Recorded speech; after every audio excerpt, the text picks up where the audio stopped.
एकलव्य आदर्श आवासीय विद्यालयों में अतिथि शिक्षकों के लिए भर्ती की एक सूचना आई है। यह सूचना जिलावार जारी की गई है। हम इस वीडियो में बात करेंगे बालोद जिला के विज्ञापन की।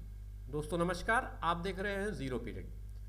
जीरो पीरियड में आज हम लोग बात कर रहे हैं जिला स्तरीय बालोद के अधीन संचालित एकलव्य आदर्श आवासीय विद्यालयों में शैक्षणिक सत्र 2023-24 के लिए अतिथि शिक्षक और छात्रावास अधीक्षक की व्यवस्था के लिए। ये पूरा का पूरा डिटेल एक एडवर्टाइजमेंट है। इस एडवर्टाइजमेंट को आप डाउनलोड कर लें, डाउनलोड करके पढ़ लें तो बात आपको पूरी तरह से समझ में आ जाएगी। आपके डाउनलोड करने के लिए मैं लिंक डिस्क्रिप्शन बॉक्स में दे दूंगा, वहाँ पर जाकर के आप इस पूरे PDF को डाउनलोड कर सकते हैं और विस्तार से समझ सकते हैं कि क्या क्या रिक्वायरमेंट है, किस किस तरह की पोस्ट है और क्या क्या डॉक्यूमेंट्स आपको सबमिट करने हैं। संक्षिप्त सूचना, एक छोटी सी जानकारी इस वीडियो में आपको मिल जाएगी। बने रहिए हमारे वीडियो में। आप देख रहे हैं जीरो पीरियड। भारत सरकार जनजाति कार्य मंत्रालय द्वारा 100% पोषित तथा छत्तीसगढ़ राज्य स्तरीय आदिम जाति कल्याण आवासीय आश्रम संस्थान समिति के द्वारा बालोद में जिला स्तरीय समिति के अधीन संचालित एकलव्य आदर्श आवासीय विद्यालयों में शिक्षकों की आवश्यकता की पूर्ति हेतु अस्थायी रूप से, ध्यान रखें ये पद अस्थायी हैं, CBSE पैटर्न वाले शाला संचालन हेतु शासकीय शिक्षकों कर्मचारियों द्वारा फ्रेश अभ्यर्थियों एवं सेवानिवृत्त शिक्षकों से प्रति कालखंड मतलब पर पीरियड के हिसाब से आपका अपॉइंटमेंट होगा। इस आधार पर अतिथि शिक्षक निश्चित मानदेय पर छात्रावास अधीक्षक इनकी पूर्ति की जानी है। कितने कितने पद हैं किस किस कैटेगरी में वो हम समझते हैं। PGT, TGT और हॉस्टल वार्डन, ये आपके 3 अलग अलग कैटेगरीज हैं, ये आप देख सकते हैं। कुल मिलाकर के 19 पदों की विज्ञप्ति है। ये बालोद जिले के डोंडी विकास खंड के लिए है। इसमें हिंदी, अंग्रेजी, गणित, भौतिकी, रसायन, जीव विज्ञान, कंप्यूटर साइंस, ये सब्जेक्ट्स हैं जिसमें हिंदी, अंग्रेजी, गणित, भौतिक और रसायन और जीव विज्ञान, इसमें एक एक पद हैं। जबकि कंप्यूटर में आपके पास 2 पोस्ट हैं।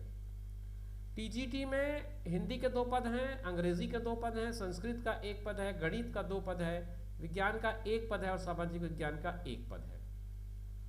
हॉस्टल वार्डन की अगर बात करूं तो 1 महिला और 1 पुरुष, दोनों तरह की कैटेगरी में 1-1 पोस्ट है। कुल मिलाकर के 19 पदों का ये विज्ञापन जारी किया गया है।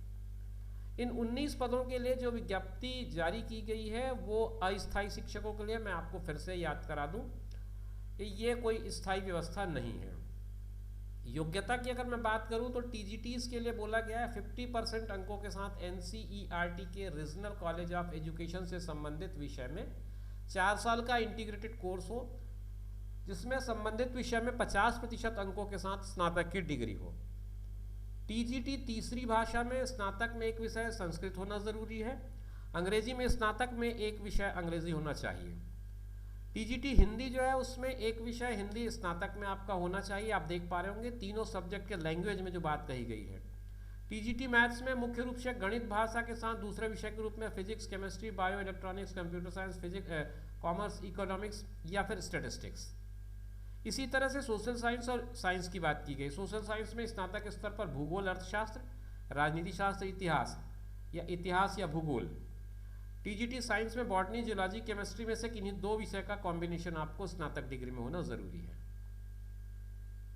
इसके अलावा आपको BEd पास होना चाहिए। स्टेट टेट या सेंट्रल टेट, CTET या स्टेट टेट, ये दोनों में से कोई एक पास हो। ग्रेड 2 का मतलब आपने उसमें पेपर 2 पास किया हो, क्वालिफाई किया हो, ये बात इसमें लिखी गई है।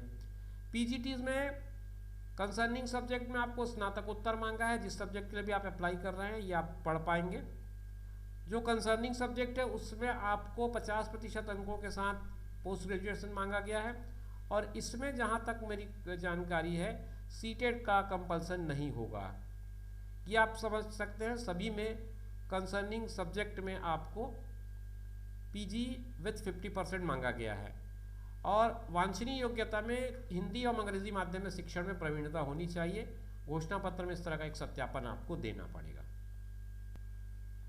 इसके बाद बात कर लेते हैं हॉस्टल वार्डन की, जो किसी मान्यता प्राप्त विश्वविद्यालय से न्यूनतम स्नातक मतलब आपको ग्रेजुएशन होना जरूरी है। वांछनीय योग्यता में मनोविज्ञान में डिप्लोमा या स्नातक या स्नातकोत्तर हो या BEd हो। या शासकीय अनुदान प्राप्त या शासकीय शाला में 2 साल के काम का अनुभव हो, ये बात कही गई है। फ्रेश टीचर्स के लिए जो फ्रेश और रिटायर्ड दोनों कैटेगरी में इसमें एप्लीकेशन इनवाइटेड है।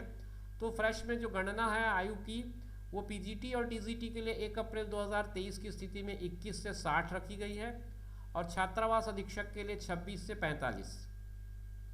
सेवानिवृत्त शिक्षकों के लिए अधिकतम सीमा 65 रखी गई है जो 1 अप्रैल 2023 की स्थिति में होगा। साथ में आवासीय व्यवस्था में काम करने के लिए चिकित्सकीय रूप से स्वस्थ हो, मतलब मेडिकली आप फिट हो, इस बात का आपको एक सर्टिफिकेट सबमिट करना होगा। आपकी मैक्सिमम एज लिमिट 65 तक हो सकती है। इसके बाद चयन प्रक्रिया के बारे में इसमें समझाया गया काफ़ी विस्तार से, तो मैं इसके लिए आपको सलाह दूंगा क्योंकि ये काफ़ी लंबा चौड़ा एक प्रोसेस है कि किस तरह से चयन प्रक्रिया होगी। तो ये पूरा आप डिटेल अगर पढ़ना चाहें तो आप ये PDF डाउनलोड कर लें। इसका लिंक नीचे डिस्क्रिप्शन बॉक्स में मिल जाएगा आपको और वहाँ से आप इसे डाउनलोड कर पाएंगे और समझ पाएंगे। लास्ट डेट की मैं आपको बात कर दूं कि लास्ट डेट इसमें मैं आपको बता देता हूं क्या है आवेदन करने का। आवेदन करने की अंतिम तिथि 25/4/2023 बताई गई है। आवेदन फॉर्म आपको ऑफलाइन भेजना है। प्रारूप आपको मिल जाएगा एकलव्य के वेबसाइट में और ये आपको क्या क्या डॉक्यूमेंट्स लगाने हैं उसकी सूची है। इसके अलावा जो रिटायर्ड टीचर्स हैं उनके लिए ये लिस्ट है जो आपको फॉलो करनी है। और अगर मैं फॉर्मेट दिखाऊं तो ये आपका फ्रेश कैंडिडेट्स के लिए एप्लीकेशन फॉर्मेट है, कुछ इस तरह से फॉर्म होगा आपका। और इसके बाद ये आपका सेवानिवृत्त शिक्षकों के लिए है। तो मूल बातें आपको मैंने बताई हैं इस वीडियो में। अगर आपको कोई बात किसी तरह का कोई कन्फ्यूज़न रह गया हो तो कमेंट बॉक्स में आप कमेंट करें, मैं कोशिश करूँगा कि आपके जो डाउट्स हैं उसको मैं अपने लेवल पे जितना हो सके उतना क्लियर करूँ। और फिर उसके बाद आप चाहें तो इस PDF को डाउनलोड कर लें। वहाँ पर जाने के बाद जब आप डाउनलोड करेंगे तो ये पूरा जो 15 पेज का लगभग PDF है, वहाँ से आपको पूरी जानकारी मिल जाएगी किस तरह से आपको फॉर्म को भरना है और कहाँ कैसे सबमिट करना है। तो शुभकामनाओं के साथ इस वीडियो को मैं यहीं पर विराम देता हूँ। आगे आपसे फिर बात करेंगे नए वीडियो में। तब तक इंतज़ार करिए, अपना ख्याल रखें, साथ में उनका ख्याल रखें जो आपका ख्याल रखते हैं। धन्यवाद।